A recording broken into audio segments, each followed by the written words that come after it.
Welcome to another episode of Meaningful Marketing, Mentoring, Mattering with me, Joseph Alcantara. Today's episode is going to be very special and unique because of two things. One, we're going to cover a topic that's very personal to me, and it's all about racism, discrimination, and prejudice, and how we as citizens of the world today can be part of that solution so we can put an end to this very pressing social justice issue. And secondly, I'll be able to bring you to one of the speaking engagements that I've done very recently at Boston University through SpeakOut Boston. I'll be sharing some snippets to that whole program that will allow you to listen to my personal views, my personal stories, and how this can become like a recorded live podcast as I interact with the audience, which is comprised of college students taking up psychology and trying to understand the important issues within the LGBTQ plus community, and to me personally as an immigrant and a person of color. So enjoy the snippets and listen to my story and my views as I answer their questions. Here you go. I forgot to greet you all good morning earlier. So I just want to say good morning, friends. Again, my name is Joseph and my pronouns are he, him, and his. Before I start sharing my story, I'd like to invite you all to think of your greatest fear. You know that fear that makes you feel sick, anxious, and agitated? And what if I tell you that that fear is about to happen now? How would you feel? What would you do? That was the story of Joseph for 35 long years, waking up every single morning, having the greatest fear of being outed as a gay boy, a gay kid, a gay man. And today, I'm gonna share with you 3 mini chapters to that long story. And let's call that the 3 F's of Joseph, because I love alliteration. So let's start with the first chapter, and let's call that. So I'm originally from the Philippines. I was born and raised by a very devout Catholic parents in a very small province, middle-class family back home. And they had this thought that if we're going to send our children to the best Catholic school in the town, then they'll be set for life. That's what they tried to do. I was in that Catholic school and assimilated myself into the whole process. But then again, I was very young, but I already felt that I was quite different. I was more comfortable with a company of girls. I love performing arts versus sports. And kids my age immediately spotted that I moved very, softly, and was very effeminate, as a kid. That led to an early onset of bullying. And as early as possible, I got into that survival mode of trying my very best not to be bullied. So the style that I took on as a survival instinct was to overcompensate academically. I made sure that I'm always at the top of the class. I'm the class president. I would always be part of the honor roll. I'll be leading the school paper to have that power or authority so that I wouldn't be bullied. That served me well till high school. But when I was in university, probably around your age, that fear became stronger because I had that self-validation that I was indeed attracted to the same sex. But being gay is not an option in a Catholic family, in a middle-class family, in a country that doesn't probably accept what gay is all about because there's no respect, there's no future, because we didn't have any benchmark or any role model during that time back in the 80s. So but the quick solution that I had was, okay, again, I need to be a high flyer, I need to finish school immediately, and I have to get to the corporate world and be successful. Lo and behold, again, that happened. I finished a degree in applied economics, but eventually fulfilled a marketing career that also led me to living in 4 different countries in Asia and in the Middle East, where I was able to start and thrive in my marketing career. I was also able to support my parents, who tried their very best, all their savings they put in my education, just to give me that future. And I was able to kind of give back to them by sending money back home. But despite that, in my 30s, early 30s, I kind of felt that it's still very empty. What is wrong with me? So, probably it's more about following that progression of eventually having a relationship, having a wife, having kids, and starting my family. And I tried that. And sadly, in the entire process, I hurt 2 very innocent, beautiful women because I tried to get into 2 straight relationships that never succeeded. Cut to chapter 2. In the entire process of 35 years, I was a walking time bomb. I was thinking and feeling that I got this outside, showcasing that exterior strong facade, that I got it all. But deep inside me, I'm a walking time bomb. Any minute, any second, because of that fear, I will just explode. But the only thing that I held on to, despite that experience, was the faith that I got introduced to when I was younger. I kept my religion, I kept my religion and my prayer life intact. And that's the only solace that I had during those moments. So one evening, I clearly remember I was down on my knees, crying, shattered after hurting that ex-girlfriend that I had. And I simply prayed and asked God and told God, sorry God, but I really am gay. It was my first time to out myself to someone, and that someone is the God that I believe in, whom I didn't know during that time whether he will accept me or not. But I kept on praying and asked for guidance to help me navigate in the entire process. During that time, I was living in Dubai, in the United Arab Emirates, where, by the way, being gay is criminalized. I was in the airline industry. I love to travel, so I planned for my 36th birthday to go to Norway and to see the Aurora Borealis. From Dubai to Norway, that would be around 8 hours, so I was boarding the flight, and suddenly I realized that why don't I open my laptop and do the bravest thing that I can possibly ever do. I drafted an email with the subject line, "Happy birthday to me." And I've poured my heart out in writing that email, confessing and realizing and letting the recipients know who I really am. I outed myself in an email and sent that to 30 most important people of my life, including my mom, my dad, my brother, my ex-girlfriend, my friends, and 30 people who are significant to me. And that actually happened March 21st, 2016, exactly 8 years from today. And after I hit send, and I saw the Aurora Borealis, the very magnificent northern lights in Tromsø, I received all 30 responses from these 30 people filled with nothing but love, support, acceptance. And I did not turn my back again and have realized that the fear and the faith combined that I had made me get into the 3rd chapter of the story, which is what we're going to call felicity.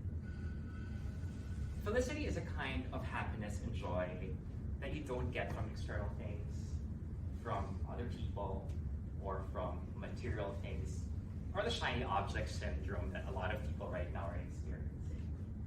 It's a kind of feeling that you have inside yourself when everything is at peace, when you have that content, when you have that inner joy that cannot be bought or dictated, or cannot be outsourced to anyone. And after I outed myself to those very important people and accepted who I am, that's when I realized and have felt the real meaning of felicity. During that time, after I turned 36, I met my first ever boyfriend.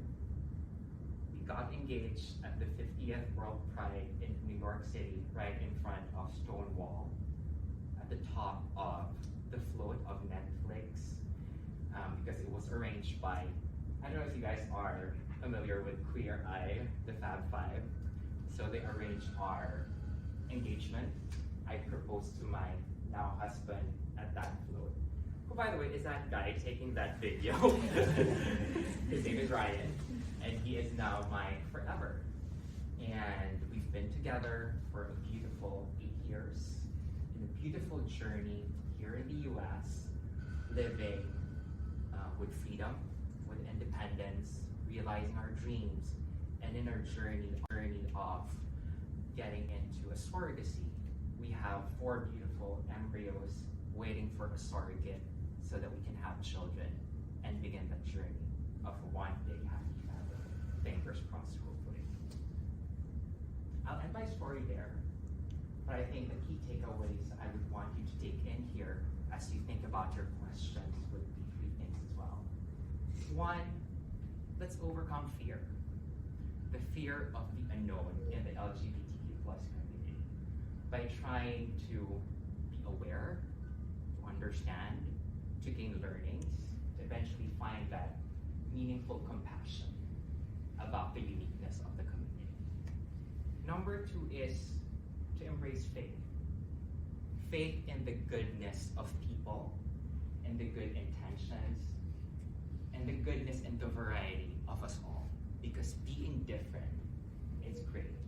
Because we're like a salad bowl that has unique properties, and being blended together for that beautiful taste of that final output. And then lastly is to experience felicity by being the source of joy for others and being an inspiration and finding that meaning, especially in this crazy world where we're all living. But there's hope, because at the end of it all, it's all up to us to make love with. Thank you so much. So after the storytelling session, the audience was given the chance to ask the panel questions. And I'd want to share with you a couple of questions and the answers that I've given. And the first one was all about how I feel every time I go back home to the Philippines or in Asia, and how different life had been from the time that I came out as a gay man, and how I am now living as a free, independent, and proud gay man here in the US. The titles, we're not married, but we are business partners, for us to have a stake with both. So it's liberating, but at the same time grounding as well, that there's still a lot that we would have to fight for and change, so that hopefully in the future it would be embraced the way, I'm not going to say that the East should follow the West, but it's more like an understanding of the rights of everyone. Because I will not be surprised that the little Joseph, who was trying to figure things out back in 1986 when he was 6 years old, there's still little Josephs in the Philippines right now having that thought, navigating that challenge, and not knowing if there's a bright future ahead of them, just because of the limited culture that they are experiencing. So that to me is my personal goal and mission that I'm continuously embracing. That's why even if I am living here now, I make it a point that the nonprofits that I support and volunteer for are, 1, can either be LGBTQ plus causes or advocacy, so that I can push forward, this learning and be part of that narrative. And second is the BIPOC and AAPI community. So aside from SpeakOut Boston, I'm also part of the volunteers and board of Asians in Advertising, AIA, and NAP Boston. And in those two organizations, I kind of contribute what I know within the field of marketing, because that's by design my profession.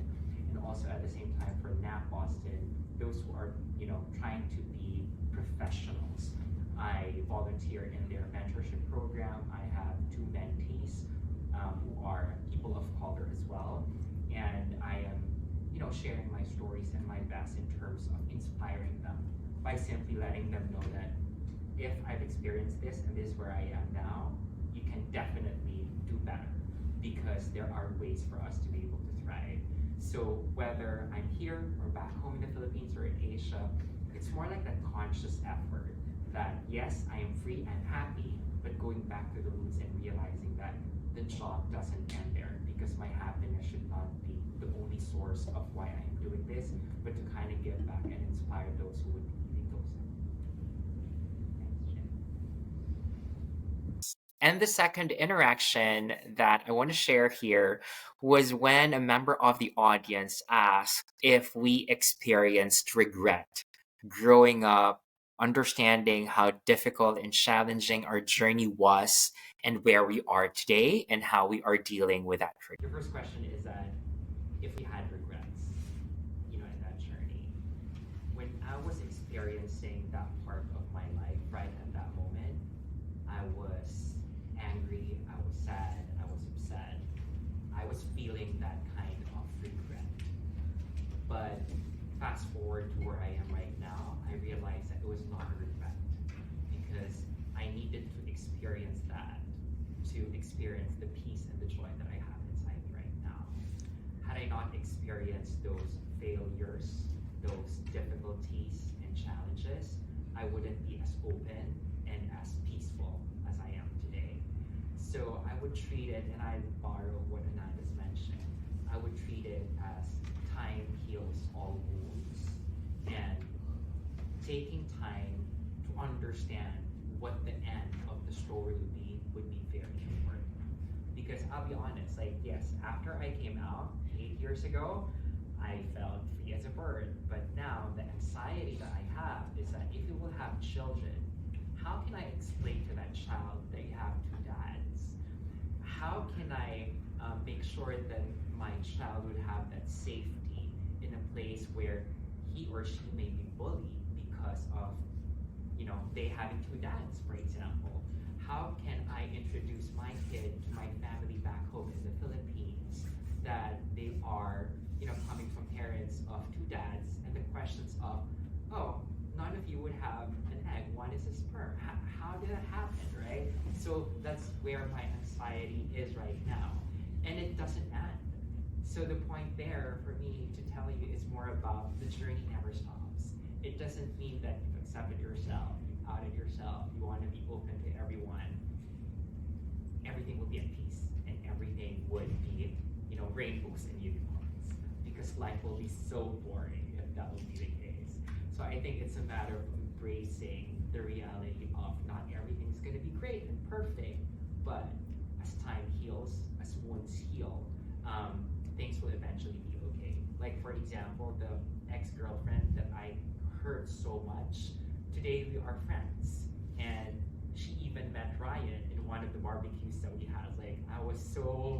I don't know what to feel, but that regret that I had, knowing that I've hurt someone during that time, I never thought that I'll be able to get out of it.